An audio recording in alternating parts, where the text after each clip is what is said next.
नमस्कार। आज का विषय है मणिपुर चक्र।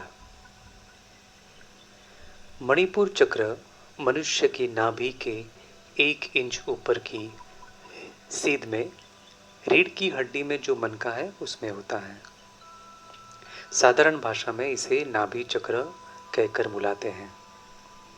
यह एक प्रकाश बिंदु है जिसका रंग पीला होता है। यह चक्र अग्नि तत्व अर्थात सूर्य से जुड़ा हुआ है। यह 10 पंखुड़ियों वाला कमल है। इसका अर्थ यह है कि यहाँ 10 सूक्ष्म नाड़ियाँ मिलती है जिनसे प्रकाश निकलता रहता है, जो कमल के फूल की तरह दिखता है। नाभि के नीचे गोलाकार कंद है। इसी स्थान से संपूर्ण शरीर में फैली हुई 72,000 नाड़ियाँ हैं। ये नाड़ियाँ स्थूल में नहीं है, वास्तव में यह सिर्फ प्रकाश है जो दिखता नहीं। ये नाड़ियाँ शक्ति केंद्रों, सूक्ष्म शरीर तथा अतीन्द्रिय केंद्रों को एक दूसरे से जोड़ती है। इससे जुड़ी ग्रंथि पेनक्रिया है जो हार्मोन और एंजाइम बनाती है। पाचन क्रिया में सहायता करना इसका मूल कार्य है।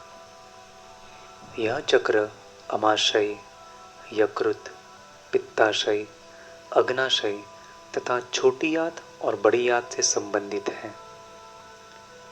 यह भोजन को हजम करने का चक्र है। सारे शरीर का आधार, सभी अंगों को एनर्जी यहीं से मिलती है। पैर की उंगलियों से लेकर सिर के बालों तक सबको स्थूल ऊर्जा इसी चक्र से मिलती है। पेट में दर्द होना, गड़गड़ाहट की आवाज़ होना, कब्ज रहना, गैस बनना, शुगर होना, बवासीर, मासिक धर्म संबंधित विकार दर्शाते हैं कि नाभि चक्र ठीक नहीं है। मल से संबंधित रोग, पथरी आदि दर्शाते हैं इस चक्र में दोष है। जब यह चक्र कमजोर है तो औसत व्यक्ति की तुलना में थकावट जल्दी होगी। इसके विकास के लिए अच्छे विचार, अच्छे शब्द, अच्छी भावनाएं रखो। यह चक्र अगर लंबे समय तक खराब रहे तो दांतों, नेत्रों, बालों व कानों के रोग हो जाते हैं। इस चक्र का गुरुत्वाकर्षण बल बना रहता है।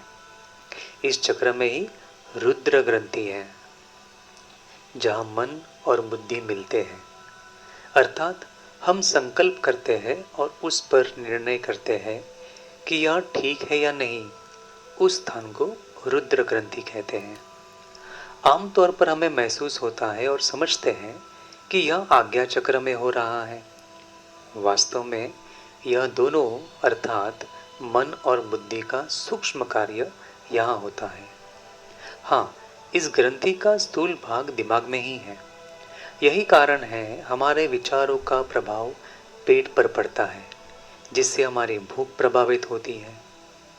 कोई दुख की घटना होने पर भूख मर जाती है। धन्यवाद।